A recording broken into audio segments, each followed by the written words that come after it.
Yep. Okay, ladies and gentlemen, I'd like to welcome to the show the absolutely magnificent. I'm very happy to have her on the show again. Chibi from the Birthday Massacre. Welcome to the show. Oh, thank you for having me. You're very welcome. Now you finished recently, sorry, helps if I could speak. Recently finished your UK tour. Saw you in London. You were absolutely superb. Oh, Uh, oh, I'm so glad. Thank I you. think you may have been pointing me out at one point because you pointed at someone going, "I see you singing along to every song." There's a very good possibility. Yeah, very possibly. But how did it all go, the entire tour in general?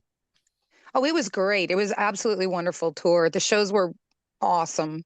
And we spent Halloween there, so we got to do Halloween in Sheffield. Um, our a guy who was doing our front of house sound had never been over there before, so he was just so excited to explore the city. So we did a lot of exploring. It was a really good tour. Excellent, excellent. Yeah. So you released your new album, which I'll show at the camera here for if we ever upload it, Pathways here.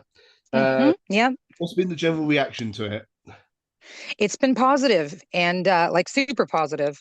And I don't even know how many albums we have now. I don't know if this is our 25th album, but we're super grateful that, the album actually came out while we were on tour in the USA earlier this year.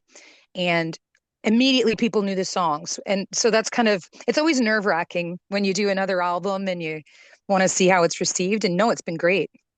Yeah, excellent. Yes, it is a very good album, I have to say. I'm Although, glad you like it.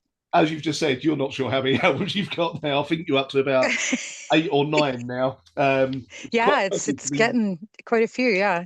for the quite relatively short amount of time the band's actually been around as well. hmm Yeah, So with so much material that have now, like, is it a nightmare to decide on a set list now for when you do your? absolutely. Yes, 100% it is. I mean, it's a fun nightmare, but it is a nightmare. There's so many songs that, that we've obviously written over the years and putting together, like, how do you pick? How do you decide, right? You Yeah, know, obviously there's some songs that we know people want to hear, and so we always include certain songs like because we enjoy playing them and the crowd enjoys them, but you want to put in some new stuff too. And then there's the stuff in the middle, and you're like, ah. and then you realise you've So had it about an hour and a half set as well. I know, like, how do you consolidate it, right? I mean, actually, leading into touring this year, we on our Patreon, we asked people, what's a song, like we had people vote, what's a song you'd like us to include that maybe we haven't played before? Yeah, And so for the Patreon folks chose Oceania. So we put Oceania in for our USA um tour, which was nice, but again, it is like you said, it's very hard. It's yeah, a yeah. difficult thing to put together. And you've got it's this curse, but it's a good curse to have the one song that if you don't play, which in obviously the case of this band is Blue. If you didn't play that, you get lynched. So Oh, probably. No, there's definitely some songs that we always play.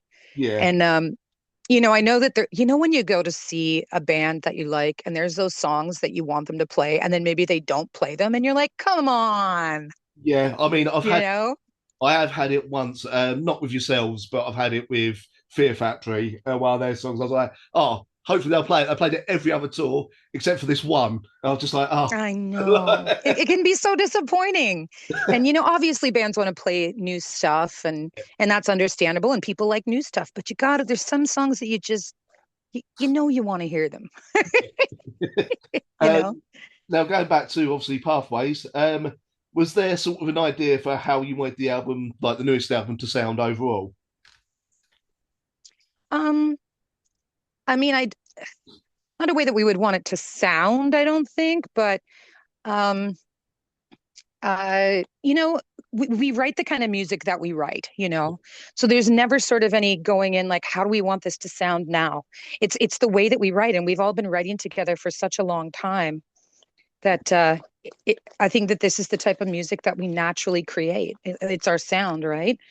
And you don't want anything to be a departure from our past work, but I don't know if we could even do that if we wanted to.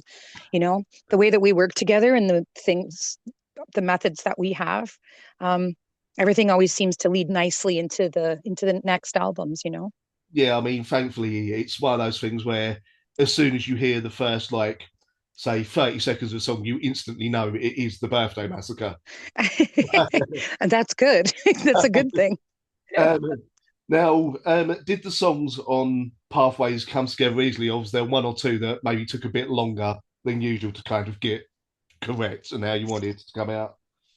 Oh, there's always the kind of the ones that you end up not leaving to the end, but ones that maybe don't come together as quickly as the others. Hold on here. I'm going to try putting in my earbuds. Okay. Give me a No. second. Okay.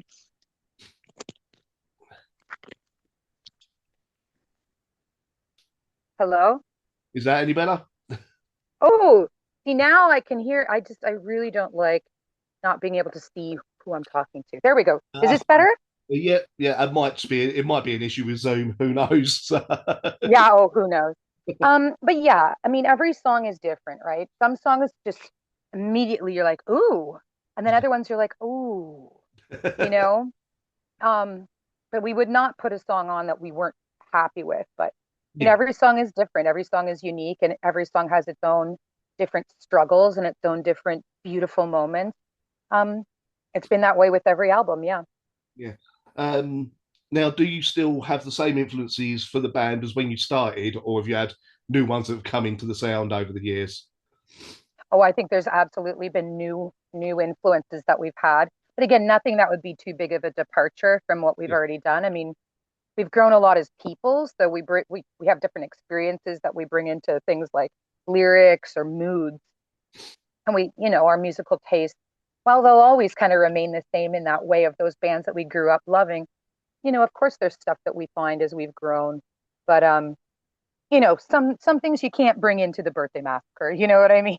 oh yeah. Like It'd be a bit weird if you suddenly come out with a thrash song or something. That's what I always say. Like, I am a huge fan of Limp Bizkit. I love new metal. I've developed such a love for new metal now that we're a long way away from it. I didn't love it so much at the time, It did but get I'm not going to start bringing my love for new metal into the birthday massacre, you know? yeah, it did get unfairly harassed at the time. I'm a big new metal person myself, so and obviously Settling Biscuit there. Rest in peace to Sam, obviously. I know, that was so sad. It was such a surprise. Yeah, I mean, and the thing that's so funny is I hated Limp Bizkit back in the day. Hated them. I couldn't believe it. I'm like, these guys are awful. He's such a jerk. And then maybe like 5 or 6 years ago, I realized that I know every word to every song somehow. And it's just really fun, that you much know? everywhere at the time. That might be why. Yeah. Yeah. Um, Now, new album, it's gone into a slightly heavier direction than the last album, hmm last couple of albums. hmm Was that just how it come out, or was that kind of more of a conscious decision between the bands? No, I think that that's just kind of how it came out. When we're going into writing and sitting down, it's not like, okay, guys, let's make this album heavier than Fascination, or let's make this album, more atmospheric or what, you know what I mean? There is no game plan. It's just when the music starts getting written, everybody is kind of separate and writing separately and Yeah. then coming together. And I think we do have a very symbiotic relationship with one another at this point. I mean, after as many years as we've been together, you know, it's we all end up somehow very luckily on the same page with what's going on with us musically, and even just getting inspired by what, Mike has written or what Rainbow has written, and it happens very organically. I think we're very lucky for that. Yeah, yeah. I mean, although there have been times where it seems like you've had an album that's been a reaction to the last album. So between Under Your Spell and it was Diamonds was the next album, if I remember rightly, you kind of went from being, let's be honest, super depressing on Under Your Spell to Right, right, a right. bit happier on Diamonds, shall we say? Yeah, I mean, life keeps marching along, right? And some periods of our lives are happier than the others. And there's a lot of emotionally devastating things that happen and a lot of really beautiful things that happen. And you know, I'm going to say it again, but working so closely with collectively with each other, we know what's going on with each other and we feed off of each other in that way. So, Yeah. you know, is Under Your Spell a depressing album? I guess it is. Lyrically, I'd say so. Yeah, it's Yeah, quite that's fair. That's fair. because I mean. Me personally, I might be wrong about this, but it came across like the whole album was, whether this was intentional or was kind of centered around the idea of a bad breakup with someone just let Oh, go. sorry, that's my little dog. She's That's here. right. She just had a little. Well, Hey, you did it on stop! the interview. Stop it, honey. Okay, sorry. Go on, please. I Yeah, apologize. sorry, yeah. To me, it came across like lyrically, the whole album was like around the idea of a relationship that ended badly, but you couldn't let the other person go fully. So I might be wrong with Right. that. I mean, there's, yeah, that could definitely be part of it. Like, but I mean, we all go through these types of emotions, right? And we all go through, and it can be incredibly devastating. And it's nice to be able to write music about how you're feeling, and then also listen to music that maybe you can relate to the exact same feeling, right? Yeah, and then listen to stupid stuff like Limp Bizkit. Hey, man, everybody's got to have their guilty pleasure. I mean, there's nothing wrong with a bit of new metal. It's the bouncy stuff is always fun. So what can you I heard that. say? I heard that. I don't even believe in guilty pleasures, man. I think if you like something, don't ever be embarrassed of it. Although Exactly, Limp Bizkit is a exactly. little embarrassing. A little Um, embarrassing. A Not so little bit. much now. If you'd said it back in maybe 2000, 2002, yeah. 2002, I hated them. So yeah, no, I get what you're saying. Now, you brought up about obviously writing the new material. Now, when it comes to writing new material, do you do it on the road or is it always when you get back home, everyone brings everything in the studio? No, I think, we're definitely the type of band that kind of focuses on one thing at a time. Yeah, You know, I think we always, when we were a younger band, we thought, oh, we'll write on the road and we'll have all this spare time to like break out the guitars on the bus. And it's just not something that we're able to do. You yeah, know, when we're on tour, we're focusing on the tour. And alternately when we're at home writing, we're focusing on the writing. You know, I feel like if we tried to multitask like that, we would feel like we weren't giving 100% to what we need to focus on. And we're definitely a band that focuses 100% on what's in front of us, you yeah. know. And luckily enough, obviously, the band's getting popular, and more popular by the year, by the looks of things. Because, I mean, that garage show sold out incredibly quickly, from what I understand. Yeah. So, Yeah, no, it good. did. We were so excited like going over there and knowing that so many of the shows were sold out, and we hadn't been over there in a couple years, so it was Yeah, nice to get back over there and just knew it was going to be so good to see everybody again, visit everybody again, and play great shows, and we're super grateful that that's what happened. So what's next for the band? Because obviously you've just done the first leg of the UK touring for the album. So what's the next step? Well, the next thing that we're focusing 100% on is in January we're doing the US again and Canada again with Lord of the Lost. Okay, It's a co-headlining tour, and we have Wednesday 13 with us as well. So that's going to be pretty exciting. yeah, that'll be a Um, fun tour. it'll be a great one, yeah. So we're looking ahead at that, and that's what we're doing. Then after that, I don't know. We might get back into the studio. Although I think we have a European festival or two over the summer, so that'll be good too. Ah. No, I mean this was literally my next question. I was going to say, are you hoping to? Oh, is he all right? She's, I think she thinks I'm talking to her because I don't normally talk by myself in my apartment. Not talking to you. Sorry, yes, go on. Yeah, sorry. As you brought it up, I mean, are you hoping to do any UK festivals next year? Because the fact that you've not been invited to play Download yet is a bit of a criminal thing, to be honest. I mean, I don't know. Like, I think like obviously like for being a Canadian band going overseas, the logistics behind these things can just be so much more. I think, all the boring behind the scenes, stuff can just add up to me. It's just not as easy as we would like it to be. We actually just announced today that we're playing Mara Luna in Germany next Okay. summer. So that's cool. It just takes so much planning, so much planning. Yeah, I mean, It's with not Meta easy. Luna, you've played it a few times before, haven't you? I know you've played it at least once Yeah. before, like early on. Yeah, I think, yeah, but we haven't been over to Europe in a while. So, and again, it's all logistics. It's all, just again, just the boring stuff.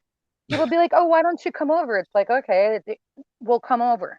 Like Yeah. it's just not that simple, right? Have you It's got the an extra boring day? stuff. for us, and can you pay for us as well? That's the Oh, other. 100%. You know what I mean? Like, and it really sucks that that's the way that it can be, but that's the reality of it, you know. Yeah, Obviously, we want to play everywhere that we'd be welcome to play. It would be amazing. It's just not absolutely. always as feasible as we'd like it to be. Well, I mean, hopefully you'll get there. You'll get there. um, Yeah. Now, obviously, band's been around for a little while. What are you hoping people get from listening to the Birthday Massacre? I I mean, okay, so we meet a lot of people when we're touring, right? And we've had a lot of people tell us some very personal and beautiful things, Yeah, you know, in of the ways that our music has helped them. And really like private, personal things. And that really means a lot to me. Like I know how it is when you listen to a band and it really helps you when you're not feeling great. We've all had that. yeah, And just the fact that I'm able to be part of something that makes people feel that goodness or that sense of being able to relate or being felt by somebody that you've never met before, that type of yeah, connection, that's very precious to me. That's really interesting to me. And that's what I like. I think that's why we do it. And then being able to go and play shows for people and have fun with those people in that moment where we're all kind of in this weird little world together that we've all built, like the band and the audience, is it's really cool, and that's a good feeling. And I think that that's what I'm getting out of it. yeah. You I know. mean, on a personal note, not to get all sappy here, as it were, earlier this year, I went through a bit of a throat cancer scare. So, Oh no. yeah, Yeah. thankfully it turned out not to be it, but obviously slightly worried, to say the least. Oh yeah. No, there's And nothing worse. Yeah. yeah, and there were two bands that got me through it. It was yourselves and Fear Factory. If it weren't for you Nice. two bands, I would have been worrying even more. But it took my mind off it, so I cannot thank you enough for Oh that. my goodness. Thank you for telling. You know what? I again, not to get too far in, I also had a scare a few years ago. Yeah, Um, and it's like it's the worst. It's the yeah, worst. You know? Ugh. Well, I'm glad that you're all right. And yeah. I'm I mean, knocking on wood that we continue being good and feeling all right, you know? mine started off as a visit to the doctor because I was having slight trouble swallowing, and the next thing I know, he turns around and goes, "Oh, it might be throat cancer," out of nowhere. Yeah. And then they're like, oh, and we'll let you know in a few weeks. Yeah, And you're like, oh, cool. So what am I supposed to do over the next few weeks, bud? No, I'll just I've go home and totally not been worry there. about it. Oh yeah, just throw on a movie and order a pizza. Like, what are you talking about? No, I totally understand that fear and apprehension and just also being furious. Like, just tell me now. Yeah, I need yeah. to know now. Like, what do you mean? Go, we'll let you know. It's so, yeah, that's a absolutely horrible feeling. Again, I'm glad that you're all right. Thank Jeez. you, thank you. Don't worry, I'll many more shows in the future. Don't you worry. Oh my gosh, right? Getting old ain't no joke, man. It's no joke. Um, Now your last few albums, you've gone the crowdfunding route. Originally, through I think it's through the system set up by Meridian originally, but that's closed down the Pledge of Music. You've gone another. Yeah, yeah, Um, yeah. We did what, pledge a few times. yeah, what made you decide to go for the crowdfunding route as opposed to trying to get on a major label or something like that? I mean, you always hear the horror stories about major labels, and Oh, we many, all many. know that the music industry isn't what it has been. And we'd been with Metropolis for so many years, and they're, you know, a label that's always supported us and not wanted to change anything or bring other writers in or do anything. You know what I mean? They're not a grassroots label, but they're grassroots in the way that they actually care about their artists and support the vision that their artists have. So we always wanted to stick with Metropolis. We've been very happy with them. Yeah, You know, Dave passed away a few years ago, but the label's still exact. You know what I mean? Like we still have a beautiful relationship with them, and it's like a family. And also I feel like with our audience, it becomes like a family as well. And so yeah, doing things like crowdsourcing or having a Patreon um, is kind of a way if people want to help us out, they can, and we want to give them something fun back, like name in the credits or come hang out or you know what I mean, things like that. yeah, yeah, Um, it's always felt very symbiotic between the audience and us, and that was a good way to sort of, you know, if people want to contribute or want to go a little bit extra further than they can, and we appreciate it, you know. Yeah, I mean, you talk about horror stories there. If you had gone with like a major label when you come out, I have a feeling they would have tried to get you to sound more like Evanescence. No offense to them, obviously, great band, but I don't think it would have suited what you're doing now. Like if Well, you got that's it. I mean, you know, 100%. Like maybe we wouldn't even be a band at this point if we'd chosen another path like that. That's what's nice about the smaller labels. I mean, they're not trying to make you into, well, at least with Metropolis anyway. I can't speak for other. I don't know, but you know, they're not trying to make you into the next, you know, big commercially successful band so they can guarantee on some sort of big commercial success. They want yeah, to help cultivate who you actually are, and there's something really cool about that. absolutely. Well, thank you for your time. I've got one more question for you. Not to keep you too Yeah. long longer. Have you got anything left to say to the fans? Oh my gosh, just such a huge thank you. You know, just such a huge thank you. It's been a long journey. We're still on it, and everybody who's on it with us, like they're the reason that we're doing it. You know, we love each other in the band very much, and we also just love the people who are coming along with us on this, and we're just so grateful. And I'm grateful to you for the interview today. I You're very appreciate welcome. it. Ladies and gentlemen, big thank you to Chibi and the Birthday Massacre. Go check out the newest album, Pathways, if you don't already own it.